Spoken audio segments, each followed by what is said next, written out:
एक कृष्ण भावनामृत की प्राप्ति पुस्तक से हमारा थर्ड चैप्टर चल रहा है। कल स्टार्ट किया था हमने। इसमें देखिए कल क्या डिस्कस कर रहे थे हम कि जो भी व्यक्ति है अपनी पहचान वो उपाधियों से कर रहा है। मतलब उपाधियों से समझ रहा है कि मैं इस धर्म का हूँ, मैं उस धर्म का हूँ, लेकिन वास्तव में वह वास्तविकता नहीं है, वो एकमात्र उपाधि है। ये चीज हमने डिस्कस करी थी कल। यहाँ पर ये व्हील, व्यक्ति शांति प्राप्त करना चाहता है। शांति का प्रतीक से मतलब था ये कबूतर, पीस चाहता है, व्यक्ति पीस चाहता है, लेकिन अपनी जो पहचान है इन उपाधियों से कर रहा है, इसके कारण पीस की मतलब शांति कहाँ प्राप्त हो रही है उसे। तो समझना चाहिए जब तक केंद्र में भगवान कृष्ण नहीं है, इस कबूतर की जगह भगवान कृष्ण अगर नहीं है तो फिर शांति प्राप्त नहीं हो सकती है। ठीक है, अब हम हमारा डिस्कशन कंटिन्यू करेंगे। हम डिस्कस कर रहे थे शरीर पे। क्या डिस्कस कर रहे थे? यदि हम अपनी अंगुली पर ध्यान दें कि हम अंगुली है कि नहीं, तो हम इस निष्कर्ष पर पहुंचेंगे कि हम अंगुली या शरीर का और कोई अंग नहीं, पैर इत्यादि नहीं। खुद छूकर देखिए, क्या आप ये उंगली है या कोई भी आपके शरीर का जो भी पार्ट है उसको आप देखिए, पता लग जाएगा आप में शरीर का कुछ भी अंग नहीं है। तो शरीर ही नहीं है तो शरीर का अंग कैसे हुए?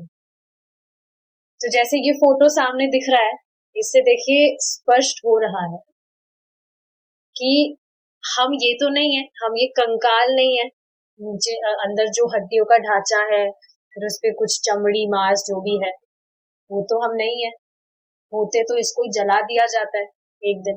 देखिए इस चीज से समझना चाहिए, अगर हम ये शरीर होते तो जब कहा जाता है कि व्यक्ति मर गया, उसने देह छोड़ दिया, तो जिसको हम शरीर मान रहे थे वो तो हमारे सामने ही पड़ा रहता है, वो तो कहीं गायब नहीं हुआ। उसमें से आत्मा चली गई तभी तो वो अब उसमें चेतना नहीं रही। तो स्पष्ट है हम ये शरीर तो नहीं है। तो महाराज का एक कथन है, महाराज जी कह रहे थे कि व्यक्ति कितना मूर्ख है, खुद की पहचान इस शरीर से करता है और समझता है। आप देखिए ना, अट्रैक्शन इस शरीर से ही तो होता है, खुद को इस शरीर से खुद की पहचान करता है। तो महाराज जी कहते हैं कि ये ऐसी वस्तु है, इस वस्तु को देखकर आप सोचिए, जो व्यक्ति ये सोचता है कि मैं इसे देखकर या इसका चुंबन कर कर या इसको स्पर्श करके मैं संतुष्ट हो जाऊंगा, सुखी हो जाऊंगा, मैं कैसा हो सकता है ऐसे? क्या भरा है शरीर के अंदर? पर अविद्या के कारण पहचान शरीर से करता है। और आप देखेंगे ना कितनी ज्यादा ये चीज होती है, लड़का लड़की को एक दूसरे से अट्रैक्शन होता है, तो शरीर से पहचान कर रहे हैं तभी तो ये चीज हो रही है। किसी को बहुत इनोसेंट लगेगा, तुम कितनी इनोसेंट लग रही हो, तुम्हारे बाल कितने सुंदर है, व्हाटएवर, तो पहचान उससे कर रहा है तभी ये चीज कह रहा है, तभी उन चीजों से अट्रैक्शन होता है। जब तक ये नॉलेज नहीं लेगा समझ ही नहीं पाएगा और अंधकार में ही रहेगा। इस प्रकार हम इस निष्कर्ष पर पहुंच सकते हैं कि हम ये शरीर नहीं है, वर्ण ये शरीर हमारे हैं। मतलब क्या है इसका?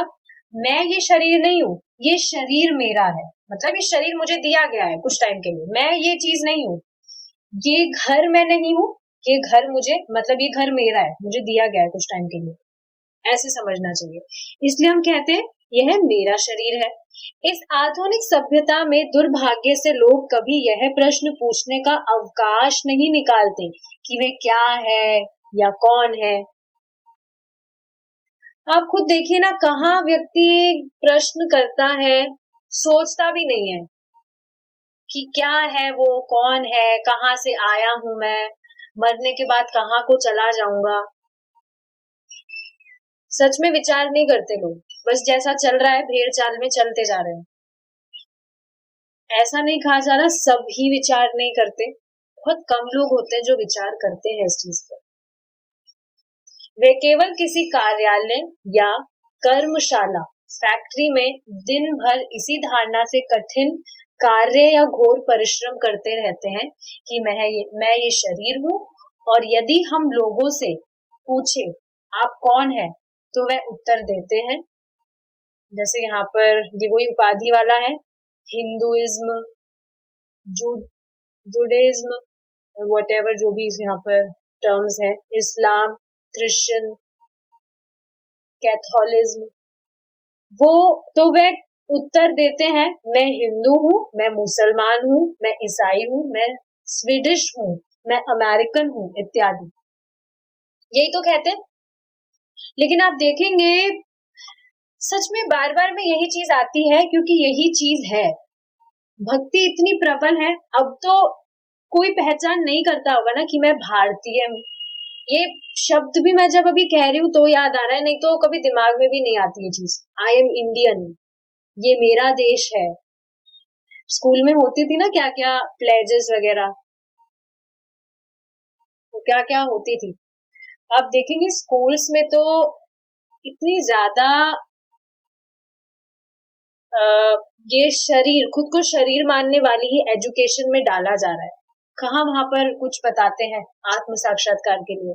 अगर आप खुद सोचिए, स्कूल में अगर एक सब्जेक्ट ऐसा रख दिया जाए तो कितना चेंज आ जाएगा।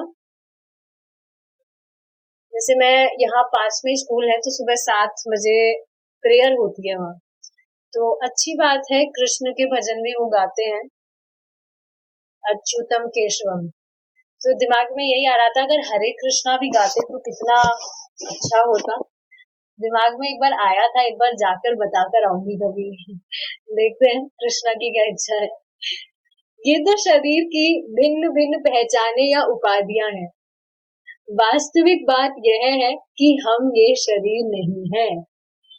यह शरीर केवल हमारा कर्म क्षेत्र है। तो देखा, कल हमने यही चीज समझी थी कि ये जो शरीर है ये एक क्षेत्र समान है। क्षेत्र हमने समझा था खेत। हमें ये खेत मिला है, मतलब क्षेत्र मिला है, जैसे किसान को क्षेत्र मिलता है, खेत मिलता है अपनी जो भी खेती बाड़ी करने के लिए। जिस प्रकार एक किसान खेत नहीं है, उसी प्रकार हम ये शरीर नहीं है। तो खेत मिला है, इसका अर्थ ये तो नहीं हुआ कि वो वह खेत ही हो गया। उसे कुछ काम करने के लिए, कुछ समय के लिए वो खेत दिया गया है, तो उसकी पहचान वो खुद से नहीं करता है। ठीक है, देखिए एक चीज समझने वाली है, इस चीज पे हमें विचार करना चाहिए। किस चीज पे विचार करना चाहिए? कि जितना व्यक्ति अपनी पहचान इस शरीर से करता है, मतलब जितना वो मटेरियल चीजों में लगता है, उतनी पहचान अपनी इस शरीर से करता है। तो सोचना चाहिए कि हम इस शरीर से अपनी मतलब जो पहचान है उसको संलग्न करने में लगे हैं, या इससे पृथक होने का प्रयास कर रहे हैं। समझ रहे हैं? पृथक मतलब कि हम ये शरीर नहीं है, हम इस चीज के बारे में जो भी हम काम कर रहे हैं, हमारा जो फोकस है वो उस जगह है, या और ज्यादा हमारी देहात में बुद्धि बढ़े, इस तरह के हमारे काम है। सोचना चाहिए हमें। देखिए ये बात तो है, बहुत पहले ही थ्योरेटिकली तो हमें ये चीज पता लग गई थी कि हम ये शरीर नहीं है, हम ये आत्मा है। बहुत पहले ही पता लग गई थी, कोई नई बात नहीं है। पर सच में प्रैक्टिकली ये हम कब हमें अवेयरनेस होने लगती है, जब हम सच में इस पे काम करते हैं। तो ऐसे कुछ विशेष काम करने की जरूरत नहीं है, बस उन चीजों से अपने आप को आप धीरे धीरे कट करते जाइए, जिससे देहात में बुद्धि ज्यादा बढ़ती है। देखिए एक और चीज मैं बताना चाहती हूँ, जैसे यहाँ मैं कुछ बात कहती हूँ तो ऐसा बिल्कुल नहीं है कि मैं किसी को पॉइंट करने के लिए कह रही हूँ। जो चीज हम फॉलो नहीं करते हैं तो वो हमें खुद को ही पता लग जाता है कि हाँ ये चीज है, हमें फॉलो करना चाहिए, शायद हम नहीं कर पा रहे। ऐसा नहीं किसी को पॉइंट करने के लिए चीज कही जा रही है। तो शरीर अनेक प्रकार के हैं और उन शरीरों के अनुसार उनके क्रियाकलाप भी अनेक प्रकार के हैं। बहुत इंपॉर्टेंट पॉइंट है ये।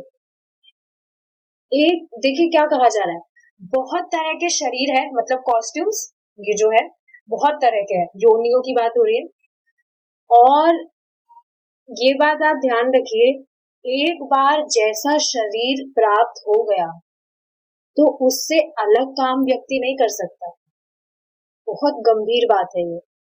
किसी को अगर कुत्ते का शरीर प्राप्त हो गया तो वो उससे कुछ अलग काम नहीं कर सकता। बहुत ज्यादा गंभीर स्ट्राइकिंग बात है, आप सोचे तो। एक बार जो शरीर प्राप्त हो गया उससे अलग व्यक्ति कुछ काम नहीं कर सकता।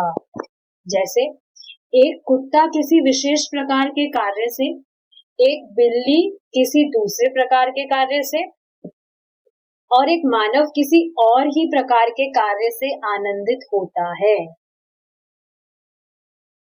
शरीर के अंतर के कारण कार्यों में भी अंतर होता है।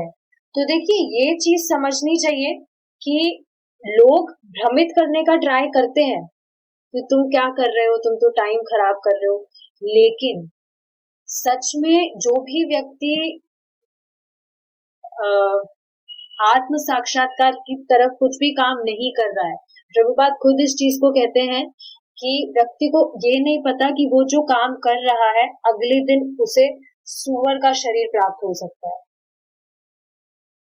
खुद श्रीला प्रभुपाद ये चीज कहते हैं। दिस इज वेरी फ्राइटनिंग अगर आप विचार करें। जो भी हमें भ्रमित करने का ट्राई करते हैं कि नहीं तुम सही नहीं कर रहे हो, उस व्यक्ति को खुद को नहीं पता कि वो खुद ऐसा काम कर रहा है कि उसे कुत्ते या बिल्ली का शरीर प्राप्त हो सकता है उसके नेक्स्ट बर्थ में। और एक बार वैसा शरीर प्राप्त हो गया तो वो वैसा ही कार्य करेगा उसी शरीर में रहकर, कोई दूसरा कार्य नहीं कर सकता वो।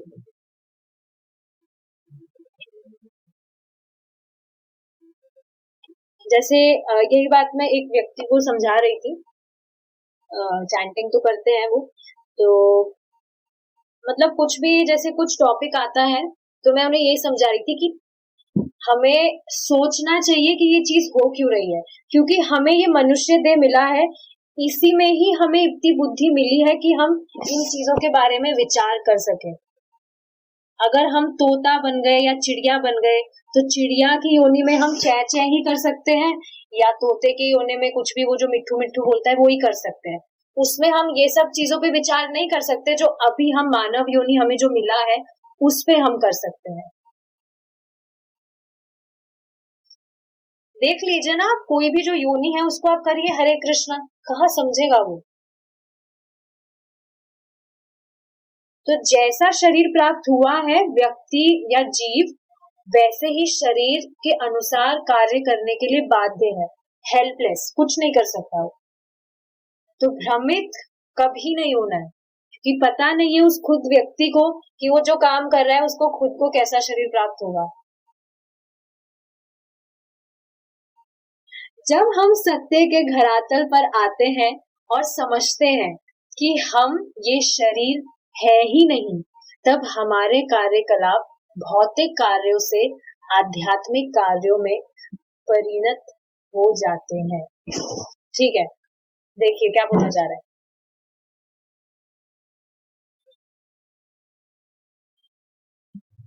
जब हम सत्य के धरातल पर आते हैं और समझते हैं कि हम ये शरीर है ही नहीं, तब हमारे कार्यकलाप भौतिक कार्यों से आध्यात्मिक कार्यों में परिणत हो जाते हैं। देखिए ये बात तो है कि ये अवेयरनेस कब आने लगती है कि हम ये शरीर नहीं है। भक्ति करने से ही ये अवेयरनेस आती है। एक स्ट्राइकिंग बात आपको कहना चाहूंगी, अभी हमने ऊपर जो डिस्कशन किया है, that each and every action being noticed and measured, जो भी काम हम कर रहे हैं वो नोटिस किया जा रहा है। ऐसा बिल्कुल भी नहीं है कि कोई देख नहीं रहा है। पहले तो ठीक है, नादानी में हम कुछ भी चीजें करते थे तो इधर उधर देखते थे, कोई देख तो नहीं रहा है, ठीक है कर लेते हैं। बट अब तो समझ रहे हैं ना कि ऐसा नहीं है। सारी चीजें हम जो भी कर रहे हैं वो नोटिस की जा रही है और उसी हिसाब से मेजर भी की जा रही है। तो आज का जो प्रभु जी का जो लेक्चर था दैट वाज अबाउट खाने पीने का ही था। योग के बारे में चल रहा है कि जो ज्यादा नहीं खाना चाहिए, ज्यादा सोना नहीं चाहिए, ये सब टॉपिक चल रहे हैं। तो उसमें यही बात बता रहे थे प्रभु जी कि ऐसा नहीं सोचना चाहिए कि अगर हम कभी कभी भी प्रसाद नहीं खा रहे हैं, कुछ और खा रहे हैं तो क्या ही फर्क पड़ता है, वो बंधन का कारण बनेगा। देखिए पहले तो ये चीजें इतनी डीपली बताई नहीं जाती थी, मतलब इन चीजों पे इतना प्रकाश नहीं डाला जाता था क्योंकि सब न्यू फाइट थे। बट अब सब एलिवेटेड हो गए हैं, राइट, सबको पता है क्या सही है क्या गलत है। तो अब विवेक होना चाहिए कि हम ऐसी चीजें ना करें जिससे बंधन का कारण बने। हमें खुद को विवेक रखना चाहिए कि हम वो सब चीजें ना करें जिससे हमारी जो चेतना है वो डाउन हो। हाँ, तो इसमें यही लाइन थी कि जो भी हम कर रहे हैं वो नोटिस किया जा रहा है और उसके अकॉर्डिंग ही रिजल्ट भी आता है। जब तक हम देहात्म बुद्धि से कार्य करते हैं तब तक हमारे कार्य भौतिक होते हैं, किंतु जो ही हम समझने लगते हैं कि मैं यह शरीर नहीं हूं, अहम ब्रह्मास्मि, मैं ब्रह्म हूं, तब हमारे कार्यकलाप उसी अनुभूति से प्रेरित होंगे। तो समझ पा रहे हैं, जब तक व्यक्ति अपने आप को देख समझेगा कि मैं ये शरीर हूं तो वो भौतिक कार्यों में ही संलग्न रहेगा। या इसका ऑपोजिट कीजिए, जब तक व्यक्ति भौतिक कार्यों में लगेगा, भौतिक कार्य समझ रहे हैं, ऐसा नहीं है जो मतलब ऑफ कोर्स मटेरियल वर्ल्ड में है तो मटेरियल चीजें ही तो कर रहे हैं। भौतिक कार्यों का मतलब क्या है, कृष्ण को केंद्र में नहीं रख के कुछ कर रहे हैं, वो चीज कही जा रही है। तो जब तक भौतिक कार्य करेगा, खुद के सेंस ग्रेटिफिकेशन के लिए कुछ करेगा, तब तक देहात्म बुद्धि बनी ही रहेगी, नहीं निकल सकता है उससे। किंतु जैसे ही उसने समझ लिया कि वो ये शरीर नहीं है, वो एक ब्रह्म, मतलब वो ब्रह्म है, तो उसके सारे कार्यकलाप हमारे कार्यकलाप उसी अनुभूति से प्रेरित होंगे। देखिए एक चीज समझनी चाहिए कि हमारे शरीर की जो आवश्यकता है वो बहुत ज्यादा हमें लगती है पर है नहीं।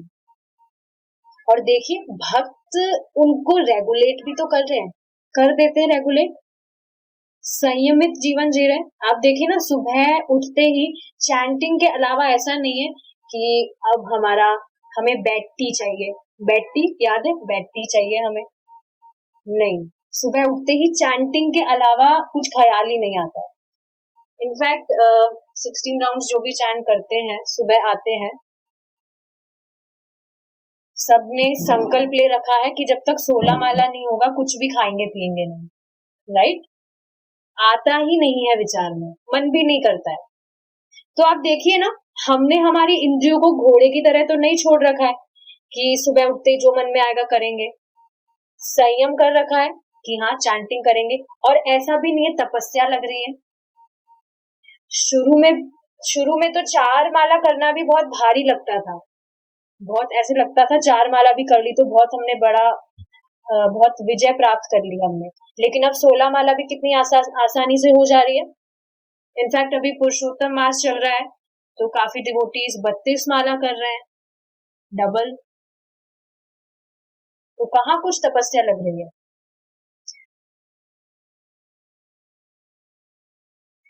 तो हमारे शरीर की आवश्यकता है सीमित ही, पर लगती ज्यादा है। भक्ति करने से ही समझ आता है। कल ही एक माता जी बता रही थी, मेरी जो आवश्यकता है, मतलब जो भी डिजायर्स है, आवश्यकता नहीं, वो तो मैंने बिल्कुल जीरो ही कर दी है, बिल्कुल ही, मतलब मन ही नहीं करता। तो उनको भी बात समझ आ रही है, पहले तो नहीं होता था, भक्ति करने से ही हुआ है। पहले तो विचार भी नहीं आता था कि हमें हमारी डिजायर्स जीरो करनी है या उस पे काम करना है। देखिए, ये बात समझनी चाहिए, जो व्यक्ति भक्ति कर रहा है उसके जीवन में परिवर्तन आए ना, ऐसा हो नहीं सकता। अगर कुछ परिवर्तन नहीं आ रहा है तो फिर भक्ति कर नहीं रहा है, वो चीटिंग बाजी कर रहा है फिर वो। तो हमें खुद को समझ लेना चाहिए, अगर कुछ ट्रांसफॉर्मेशन हमें ऑब्जर्व नहीं हो रहे हैं, एक्सपीरियंस नहीं कर पा रहे हैं, तो कहाँ गलती कर रहे हैं हम। We should try to work on that. अर्थात वे दैहिक या भौतिक स्तर से प्रेरित नहीं होंगे। शरीर से अलग अपने वास्तविक स्वरूप का ज्ञान ही सच्चा ज्ञान है। अच्छा, इससे देखिए एक एग्जाम्पल से समझेंगे। आप देखेंगे जो व्यक्ति है भौतिकता कार्यों में लगे रहते हैं, वो खुद के देह में कितने चेंजेस करते रहते हैं। कभी हेयर स्टाइल चेंज करेंगे, कभी अपना पहनने का स्टाइल चेंज करेंगे, क्या क्या चीजें चेंज करेंगे। इससे समझ क्या आ रहा है कि जो वो मटेरियल चीजें कर रहे हैं वो खुद भी उससे बोर हो रहे हैं, तभी तो एक ही चीज नहीं करना चाह रहे, चेंज चाहते हैं। कभी हेयर स्टाइल चेंज करेंगे, कभी अपना कुछ तैयार होने का तरीका कुछ चेंज करेंगे। तो क्यों क्यों कर रहे हैं ऐसा? क्योंकि वो खुद भी बोर हो रहे हैं एक ही एक चीज करके। हाँ, इस चीज को देखिए समझ नहीं पा रहे हो, पर समझ आ रहा है, बोर हो रहे हैं, इस वजह से उनको चेंज चाहिए। पर अब आप देखिए, भक्ति में हमारा जो स्केड्यूल है उसमें क्या कुछ चेंज हो रहा है रत्ना भूषिता माता जी? नहीं। जो हम डेली करते हैं वो ही है। सुबह जो साधना करनी है, क्लास लेनी है, प्रसादम खाना है, मंगला आरती अटेंड करना है, सेम वही है, कुछ चेंज नहीं है। और ऐसा भी नहीं हम बोर हो गए, नहीं, हमें कुछ चेंज चाहिए। जबकि आप देखेंगे हर दिन हम करते सेम चीज है, फिर भी लगता है एकदम फ्रेश है, कुछ नया ही है। बोरिंग तो बिल्कुल फील नहीं होता। हाँ, ऐसा हो सकता है कि उठने में कठिनाई हो रही है या कुछ भी, पर ऐसा नहीं है बोरिंग लग रहा है। समझ रहे हैं आप?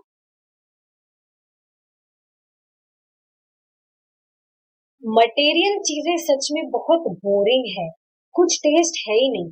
कल पढ़ा था हमने, सिर्फ एक चकाचौंध मात्र है बस, रस तो कुछ भी नहीं है। और इस चमक से ही जो व्यक्ति है वो प्रभावित रहता है,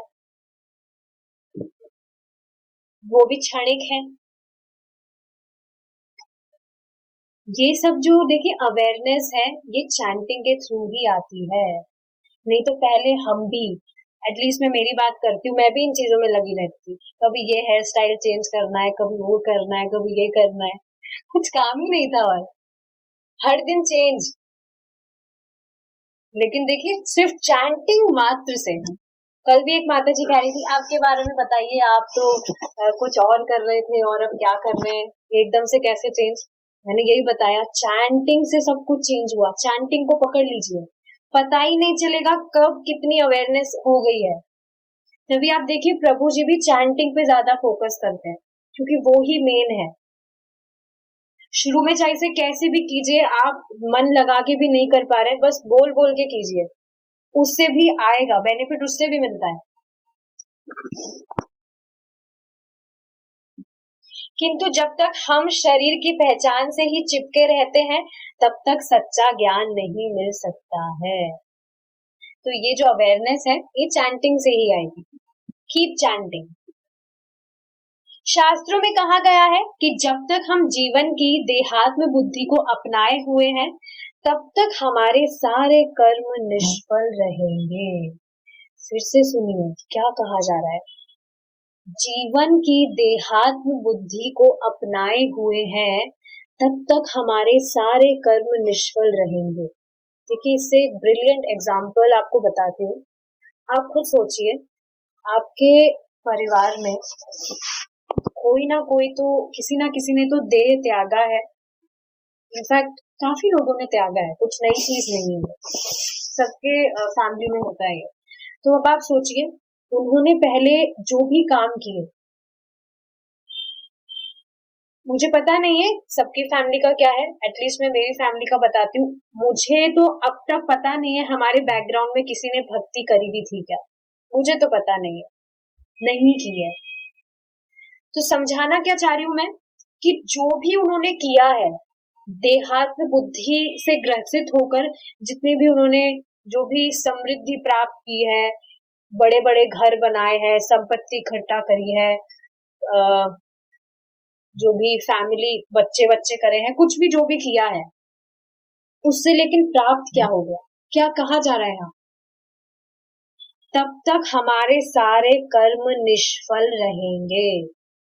मतलब इस देह के लिए हम जो भी कर रहे हैं वो जीरो ही है, मतलब कुछ किया ही नहीं आपने, क्योंकि अंततोगत्वा जिस देह के लिए हम सब कुछ करे जा रहे हैं वो खुद ही एक दिन नहीं रहेगा, तो फिर किया ही क्या आपने। आप खुद सोचिए, आपको बताया जा रहा है कि वो एक गुफा है, उसके अंदर बहुत बड़ा खजाना है, आप निकल गए उस गुफा का, आप जो भी मतलब खोद रहे हैं उसका रास्ता ताकि अंदर जाए, अंदर जाने के बाद पता लगे अरे यहाँ तो कुछ है ही नहीं, ये तो खाली पड़ा है पूरा, कुछ खजाना ही नहीं है, तो फिर आपकी जो मेहनत आपने की वो तो व्यर्थ ही गई, राइट। तो इस देह के लिए हम कुछ भी कर रहे हैं तो वो निष्फल ही रहेगा। एक बालक का जन्म अज्ञान अवस्था में होता है, और यदि बड़ा होने पर भी वह देहात्म बुद्धि में ही रहता है तो वह अंधकार में रहता है, उसकी स्थिति एक शूद्र जैसी है।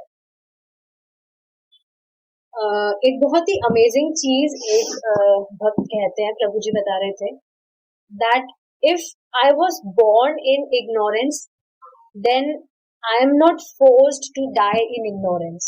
अगर मैं अंधकार में पैदा हुआ हूं तो मैं बाध्य नहीं हूं इस चीज के लिए कि मैं अंधकार में ही मर जाऊं, मतलब इस देह को त्याग दूं। इसका मतलब क्या है कि शूद्र मतलब क्या होता है, जो नीचे होते हैं सबसे। तो अगर किसी व्यक्ति ने शूद्र की स्थिति जैसे मतलब शूद्र परिवार में अगर उसने जन्म लिया है तो ऐसा जरूरी तो नहीं है ना कि वो शूद्र की तरह ही मर जाए। मूवीज में आपने देखा होगा, जैसे बोलते हैं ना कि एक जो जिसके जो पिता जिस प्रोफेशन में होते हैं बच्चा भी वही करेगा।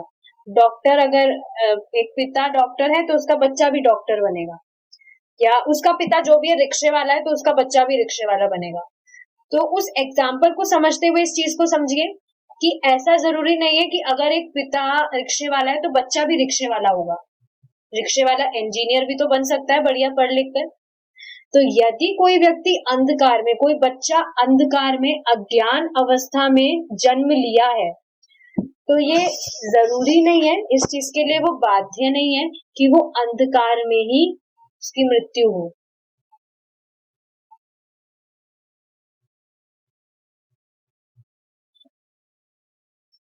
तो अज्ञान में उसने जन्म लिया है ये समझते हुए हमेशा कि वो देह है, देहात्म बुद्धि में ही रहता है, तो वह अंधकार में ही रहता है, उसकी स्थिति एक शूद्र जैसी है। वैदिक साहित्य में हम पाते हैं कि इस युग में जन्म से सब लोग शूद्र ही होते हैं। शूद्र का अर्थ यहाँ पर क्यों क्या बताया जा रहा है, किस चीज से कंपैरिजन किया जा रहा है कि शुरू से सभी व्यक्ति, हर कोई तो ऐसा नहीं है कि जन्म लेते ही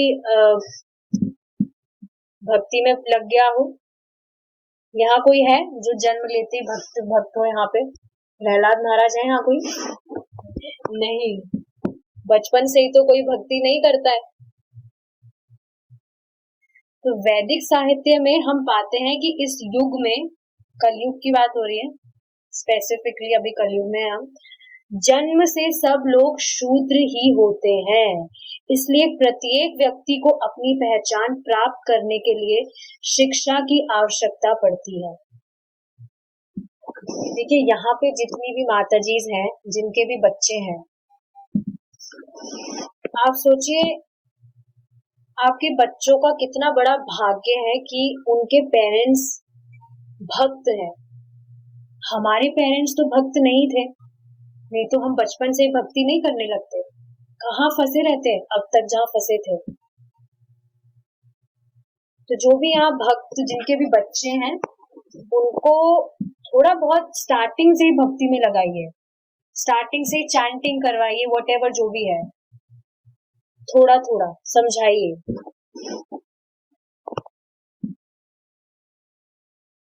आपको पता नहीं है, आपकी वजह से अगर कोई एक जीव भी, किसी एक जीव को भी अगर आपने भक्त बना दिया, आपकी वजह से आपने उसको कृष्णा से कनेक्ट कर दिया, तो आपने कितना बड़ा एहसान किया है, उस पर मेहरबानी की है। कितने टाइम से वो यहाँ फंसा हुआ है, वो अभी ही आपका कोई बच्चा नहीं है, पहले वो पता नहीं क्या क्या रहा होगा, हु नोज, किसी को कुछ नहीं पता है। तो इस चीज को समझना चाहिए। यदि हम अपने माता पिता से प्राप्त हुए जन्म से ही संतुष्ट रह जाएं, तो हम अपनी शूद्र की दशा में ही रहेंगे। हमें शुद्धिकरण की प्रक्रिया का पालन करके ब्राह्मणत्व के स्तर तक ऊपर उठना पड़ता है। देखिए, इसके लिए प्रभु जी एक बहुत हैवी कुछ चीज कह रहे थे, एग्जाम्पल से समझाया था कि एक कोई बच्ची थी, तो वो सुबह उठ के जाप कर रही थी, चैंटिंग कर रही थी, तो उसकी मम्मी उस पर चिल्लाने लगी, तुम ये क्या कर रही हो सुबह उठ के बिना मतलब के काम। तो फिर वो बच्ची डांट खाकर सो गई। प्रभु जी ने पूछा होगा कि तुम क्यों सो गई, तो मेरी मम्मी ने मुझे डांटा तो मैं इसलिए वापस सो गई। तो प्रभु जी इसी चीज को बता रहे थे कि आ, कोई भी जो व्यक्ति है जिसे भक्ति के बारे में पता नहीं है और वो ज्यादा महत्व भौतिकतावादी चीजों को दे रहा है, वो एक पार्श्विक मानव है। समझ रहे हैं आप? तो प्रभु जी एग्जाम्पल दे रहे थे कि जैसे आप रास्ते में जाते हैं, कुत्ता अगर भौंकता है, भौ भौ करता है, तो आपको कुछ फर्क नहीं पड़ता, आप चलते हैं, उसकी तरफ ध्यान नहीं देते।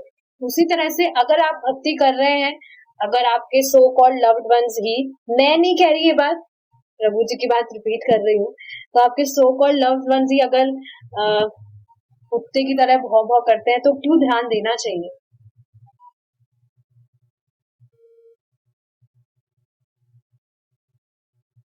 क्योंकि उनको तो समझ नहीं आ रहा ना, वो किसको श्रेष्ठ मान रहे हैं, किसको ज्यादा महत्व दे रहे हैं।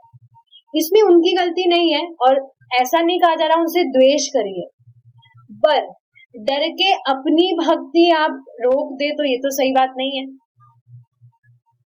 ऐसा नहीं है आप उनसे द्वेष करिए, उनको कुछ भी उल्टा सुल्टा बोलिए, इस चीज के लिए प्रोत्साहित नहीं किया जा रहा है, पर कॉम्प्रोमाइज नहीं करना चाहिए। देखिए, ये बात समझनी चाहिए कि व्यक्ति जो है खुद के उत्थान के लिए खुद ही जिम्मेदारी ले सकता है, सामने वाले की रिस्पॉन्सिबिलिटी नहीं है ये। हर व्यक्ति को ये सोचना चाहिए कि वो खुद के कल्याण के लिए खुद ही काम कर सकता है, खुद के ऊपर। सामने वाले को समझ नहीं आ रहा तो वो उसकी गलती है, हम उसकी वजह से क्यों अंधकार में गिरे। अगर वो व्यक्ति सामने वाला अगर अंधकार में है, तो हम उसकी वजह से हम क्यों डिस्टर्ब हो। तो ये समझना चाहिए, हमें खुद की रिस्पॉन्सिबिलिटी खुद ही लेनी होगी।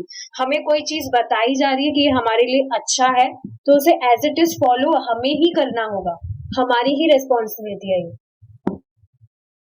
सामने वाले का क्या ही होगा, वो आपको कुछ भी बोलेगा, चला जाएगा, उसका तो क्या लाभ या नुकसान होगा, आपका ही नुकसान होगा अगर आप अपनी भक्ति के साथ कॉम्प्रोमाइज करेंगे तो। सामने वाला कुछ भी कह दे, उससे हमारी भक्ति अफेक्ट नहीं होनी चाहिए। वो गुणों से प्रभावित है, उसे समझ नहीं आ रहा इसलिए वो चीज कह रहा है, पर हम तो समझदार है, हम तो समझ पा रहे हैं चीज को। जैसा पहले कहा जा चुका है, अपवित्र जीवन के चार, हाँ, तो ये चीज समझनी चाहिए कि हमें हमारी शुद्धिकरण के लिए खुद ही रेस्पॉन्सिबल होना पड़ेगा। शूद्र तो हम शुरू से थे ही, पर अब ब्राह्मण तत्व के स्तर तक ऊपर उठने के लिए हमें खुद की जिम्मेदारी खुद ही लेनी होगी, खुद ही विवेक रखना चाहिए इस चीज का। कि हमें कहा जा रहा है सुबह उठिए जल्दी, मंगला आरती अटेंड करिए, चैंटिंग करिए। तपस्या शुरू में लगती है तो इसका मतलब ये तो नहीं कि वो हमेशा ही तपस्या लगेगी। At least we should not give up, try करते रहना चाहिए, करते रहना चाहिए। कभी तो हमारे लिए वो इजी होगा। अच्छा, एक और इंटरेस्टिंग चीज पता है क्या है? तपस्या is not meant to be nice. तपस्या हमें अच्छी लगेगी नहीं, तभी तो वो तपस्या है। आप खुद सोचिए, किसी व्यक्ति को जॉन्डिस होता है, उसे मीठा अच्छा नहीं लगेगा, और उसको पता है कि मीठा ही उसके लिए एकमात्र अच्छी चीज है जो उसकी बीमारी खत्म कर सकता है। तो उसी तरह से हमें लग रहा है ये तब, पर हमारी जो भी बीमारी है, कवरिंग जो है जिसकी वजह से हम फंस गए हैं, वो तब से ही हटेगा। जैसा पहले कहा जा चुका है, अपवित्र जीवन के 4 मूल लक्षण है। वो जो 4 रेगुलेटिव प्रिंसिपल्स है उसकी बात हो रही है। अवैध कामोपभोग, नशीले पदार्थों का सेवन, मांस भक्षण और जुआ खेलना। 4 रेगुलेटिव प्रिंसिपल्स हैं ये अपवित्र जीवन के 4 मूल लक्षण है। मूल कहा गया, मोस्ट इम्पोर्टेंट। ऐसी तो काफी सारी चीजें होती है, बट ये मोस्ट इम्पोर्टेंट है। देखिए, प्रभुपाद ऑलरेडी कितने ज्यादा काइंड है। उन्होंने पहले ही हमें बहुत नीडफुल चीजें, जो बेसिक चीजें हैं, वो फॉलो करने का इंस्ट्रक्शन दिया है, क्योंकि पता है कलयुगी जीव है, ज्यादा कुछ तो कर नहीं सकता है। आप बताइए ना, अगर कुछ और काफी सारी कठिन चीजें होती है, हमें सोचिए कहा जाता कि एक और रेगुलेटिव प्रिंसिपल ऐड कर दिया जाता कि आपको सिर्फ सात्विक भोजन खाना है, उबली हुई सब्जियां खानी है, कुछ भी स्वादिष्ट भोजन आप नहीं खा सकते। कौन एक्सेप्ट करता? तो और भी काफी सारी चीजें होती है, पर आप देखिए प्रभुपाद ने बहुत बेसिक चीजें बताई हैं जिनको फॉलो करके आप बहुत तेजी से प्रोग्रेस कर सकते हैं, और कुछ कठिन भी नहीं है ये चीजें, बिल्कुल कठिन नहीं है। आप देखेंगे मेरे घर में सब ज्यादा चैंटिंग नहीं करते हैं, 3-4 माला करते हैं, क्लास भी नहीं सुनते हैं, बट फिर भी अनियन गार्लिक घर में नहीं बनता है तो खुद कहते हैं इच्छा ही नहीं करती है हमारी तो खाने की। लिटरली इच्छा नहीं करती है। क्यों? चैंटिंग, जबकि 16 माला भी जप नहीं कर रहे हैं, 4-5 माला जप कर रहे हैं बस। तो देखिए आप, और मोस्ट इम्पोर्टेंटली प्रसाद ही पा रहे हैं। तो आप देखिए जो कुछ चीजें हैं बहुत प्रभावशाली, समझ नहीं आता काम कैसे करती है। सिर्फ प्रसाद खाने से या जीभ हिलाने से इतना कैसे हो सकता है, पर होता है, क्योंकि ऑर्डिनरी चीजें नहीं है। किसी भी अभक्त को भक्त बनाना है, फिलॉसफी वो नहीं भी समझ रहा है, इस तरह से आप उसको भक्त बना सकते हैं। मैं बता रही हूँ ना, मेरे घर वाले कुछ भी क्लास वगैरह नहीं सुनते हैं, बट फिर भी देखिए चेतना कैसे परिवर्तित हो रही है सिर्फ प्रसाद पाने से और चैंटिंग करने से। अब देखिए यहाँ ऐसे नहीं सोचना अरे वहां 4-5 माला से काम हो जाएगा, फिर 16 माला करने की क्या जरूरत है, 4-5 करेंगे हम तो नहीं, ऐसा नहीं करना है। हम तो समझ आ रहा है, हम तो नॉलेज ले रहे हैं, ये उनके लिए है जो समझ नहीं रहे, फिलॉसफी समझते नहीं है। फिलॉसफी समझ आ जाए तो अपने आप फिर माला करने लगेगा। वैदिक सिद्धांतों के अनुसार विवाह की सीमा के बाहर काम भोग नहीं करना चाहिए। अतएव मानव समाज में विवाह की प्रथा है जो हमें कुत्ते बिल्लियों से पृथक करती है। देखिए इसका मतलब क्या है, आप सोचिए पशुओं में क्या विवाह होता है? तो मानव समाज में ही ये विवाह की प्रथा है जो हमें पशुओं से पृथक करती है, अलग करती है। देखिए परम पूज्य राधानाथ स्वामी महाराज क्या कह रहे हैं, in marriage the higher principle is to help each other in loving God and to love and protect each other for that purpose। देखिए शादी का पर्पस क्या है शादी करने का? to help each other in loving God and to love and protect each other for that purpose। कि हम भगवान की सेवा में लगे और एक दूसरे से प्रेम का आदान प्रदान करें, एक दूसरे को सपोर्ट करें, जो हमारा ये उद्देश्य है, पर्पस है भगवान की सेवा करने का। इसमें तो ये चीज पूछी गई थी, एक माता जी ने पूछी थी, क्या शादी करना खराब चीज है, शादी करना चाहिए या नहीं करना चाहिए? देखिए, बताया है शादी करना खराब चीज बिल्कुल भी नहीं है, लेकिन कब तक? जब तक इंद्रिय तृप्ति केंद्र में नहीं है। आप देखेंगे जिस भी रिलेशनशिप में इंद्रिय तृप्ति केंद्र में है, वो रिलेशनशिप ज्यादा लंबा चल ही नहीं सकता है। ये तो प्रत्यक्ष बात है, प्रैक्टिकल एग्जांपल आप खुद देखिए ना। आजकल शादियां इतना मतलब करते हैं, वो बढ़िया इतना पैसा लगाते हैं, ऐसे करते वैसे करते हैं, और 1 साल भी टिकरी नहीं है शादियां। क्यों? कृष्ण केंद्र में नहीं है। There is no higher purpose, higher purpose नहीं है, इंद्रिय तृप्ति केंद्र में। आप देखिए ना, कोई भी व्यक्ति आपसे द्वेष क्यों करेगा? क्योंकि उसकी इंद्रिय तृप्ति में बाधा आएगी, और कोई कारण है ही नहीं। खुद देख लीजिए आप, कुछ भी कारण नहीं है, और उसकी इंद्रिय तृप्ति में कुछ बाधा आई है, तुरंत आपसे द्वेष करेगा वो, और कोई रीजन है ही नहीं। अच्छा, एक और चीज क्या है, आजकल तो व्यक्ति शादी करना भी नहीं चाह रहे, लिव इन रिलेशनशिप में रहना चाह रहे हैं, जो क्या है, एकमात्र इंद्रिय तृप्ति तो है, मतलब शादी के बंधन से भी अब मुक्त होना चाहते हैं, इंद्रिय तृप्ति चाहिए बस हमें, और कुछ नहीं।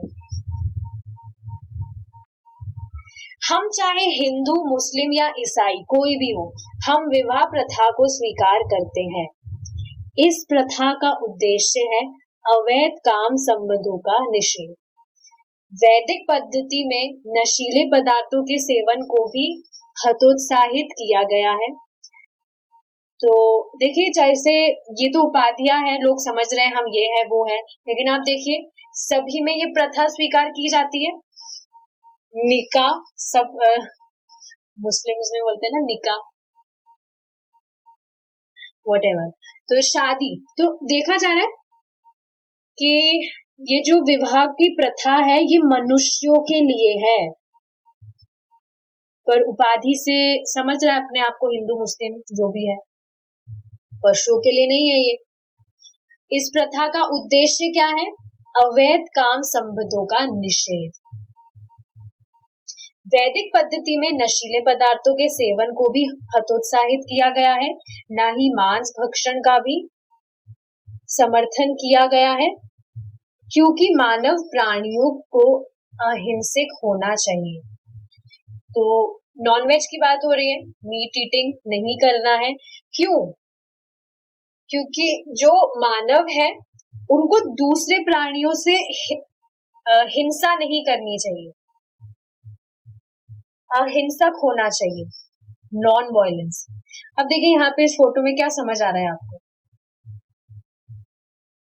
कि ये जो व्यक्ति है, आप देखिए इस बिल्ली से तो ये प्यार कर रहा है, लेकिन अब थोड़ी देर बाद ही ये जो भी गाय है या जो भी है, मुर्गी वुर्गी, बकरा वकरा, उसको काटेगा। तो एक एग्जांपल से समझेंगे इसे। एक बार एक माता जी थी, वो किसी कुत्ते के गले में पट्टा देखकर तुरंत व्यक्ति से झगड़ने लगी कि तुम ऐसे कैसे किसी कुत्ते को तुम बंदी बना सकते हो, उसके गले में पट्टा बांध रहे हो, ये वो। और दूसरी तरफ वो गऊ मांस खाती है। तो ये बिल्कुल भ्रांति नहीं है कि एक तरफ तुम बहुत अच्छा होने का दिखावा कर रहे हो कि नहीं हमें तो हिंसा बिल्कुल पसंद ही नहीं है, दूसरी तरफ तुम खुद ही जानवरों को काट के खा रहे हो। हमें प्रकृति ने पर्याप्त अन्न, फल, दूध और शाक सब्जी दिए हैं, अतः बेचारे पशुओं को मारने की कोई आवश्यकता नहीं है। कुछ लोग तर्क देते हैं कि यदि हम मांस नहीं खाएंगे तो हम अल्प पोषित रह जाएंगे, किंतु हम देख सकते हैं कि इस कृष्ण भावनामृत आंदोलन के शिष्यों ने मांस भक्षण छोड़ दिया है तो भी वे बड़े स्वस्थ रहते हैं। ये तो सच में प्रैक्टिकल चीज है। आज प्रसादम पे ही तो चर्चा हो रही थी कि पहले, खुद का ही बताती हूँ मैं पहले फल पे ज्यादा रहती थी, फल वगैरह ज्यादा खाती थी, मैं अन्न वगैरह नहीं खाती थी, तो बहुत ज्यादा पतली हो गई थी मैं। लेकिन जैसे ही प्रसादम की महिमा का पता लगा तो अब बहुत अच्छे से प्रसादम होता है। और ऐसा बिल्कुल भी नहीं है कि नॉनवेज अगर नहीं खा रहा है व्यक्ति तो वो हष्ट पुष्ट नहीं रहता है, बिल्कुल मिथ्या है ये चीज। जबकि आप देखेंगे अगर व्यक्ति प्रसादम खा रहा है शरीर से तो वो स्वस्थ रहेगा ही, हष्ट पुष्ट दिखेगा, एक अलग ही उसके चेहरे पे चमक रहती है। देखिए, प्रसादम का अगर कहा जा रहा है तो इसका मतलब ये नहीं है कि बाहर की कुछ भी आप चीजें ला रहे हैं और उसको प्रसाद करके आप खा रहे हैं। प्रसादम मतलब अच्छे से घर में आप बना रहे हैं, अच्छी सामग्री से, कुछ भी लो क्वालिटी की चीजें आप यूज नहीं कर रहे हैं। मैंने प्रैक्टिकल ये चीज बताई थी कि पहले मैं सात्विक लाइफस्टाइल फॉलो करती थी, तब भी मैं बीमार होती थी, कभी क्या बुखार आ रहा है, कभी क्या कभी क्या कभी क्या। लेकिन प्रसादम, सिर्फ प्रसादम ही पाने से, अभी कुछ टाइम पहले ही मैं बीमार हुई थी, नहीं तो पूरे साल मुझे कब बीमारी हुई पता ही नहीं है। मैं खुद सरप्राइज थी इस चीज के लिए। आप देखेंगे जब आप प्रसादम पाते हैं तो बिना मतलब की चीजें अपने आप ही कट हो जाती है। एक तो आप बासा खाना नहीं खाएंगे, बासी खाना खाने का कोई ऑप्शन नहीं रह जाता, और बाहर का जो भी जंक फूड वगैरह है वो आप नहीं खाएंगे, राइट। इसके अलावा कुछ भी जो बिना मतलब की चीजें हैं वो अपने आप ही कट हो जाती है, फ्रेश ही आप खाएंगे तो कहाँ से रोग लगेंगे, अपने आप व्यक्ति स्वस्थ रहेगा। ये जो 4 रेगुलेटिव प्रिंसिपल्स हैं we have already discussed in detail, श्रद्धावान में डिस्कस किया था हमने कि कैसे जो मांस है वो हमारे लिए नहीं है, हमारी जो आंतें हैं वो बहुत बड़ी होती है, तो खाते हैं जब हम तो डाइजेस्ट होते होते वो सड़ जाता है अंदर ही। प्रभु जी बता रहे थे हमारे रोग का कारण क्या है, हमारा जो खाना पचा नहीं है, अंदर शरीर में फंस गया है, वो ही रोग बनता है। रोग का वही एकमात्र कारण है। अंदर से शरीर साफ है तो कोई रोग आ ही नहीं सकता है, ठीक है। तो बेचारे पशु को मारने की कोई आवश्यकता नहीं है। कुछ लोग तर्क देते हैं कि यदि हम मांस नहीं खाएंगे तो हम अल्प पोषित हो जाएंगे, मतलब बीमार पड़ जाएंगे, हम तो स्वस्थ कैसे रहेंगे। लेकिन जो भी डिवोटीज हैं वो तो बिल्कुल भी नॉनवेज नहीं खाते बट फिर भी कितने स्वस्थ रहते हैं।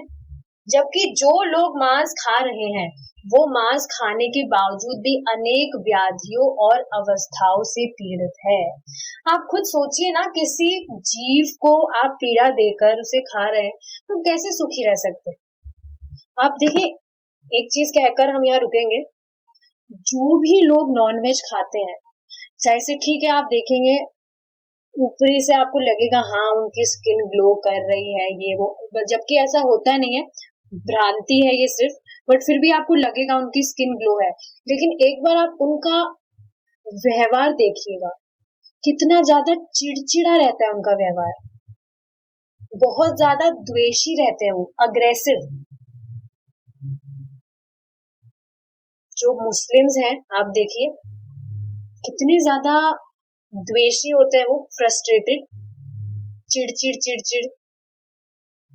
तो इसका कारण यही है, जैसा अन्न वैसा मन। जो आप खाएंगे आपका जो मन है वो भी वैसा रहेगा, ठीक है। तो अब हम यहाँ पर रुकेंगे। किसी का कुछ क्वेश्चन? माता जी, Achyutam Keshavam is also Krishna song or not? ऐसा बच्चों जैसा क्वेश्चन करते हैं। अच्युतम केशवम में कृष्णा का सॉन्ग कैसे नहीं है? कृष्णा के बारे में ही तो है सब कुछ।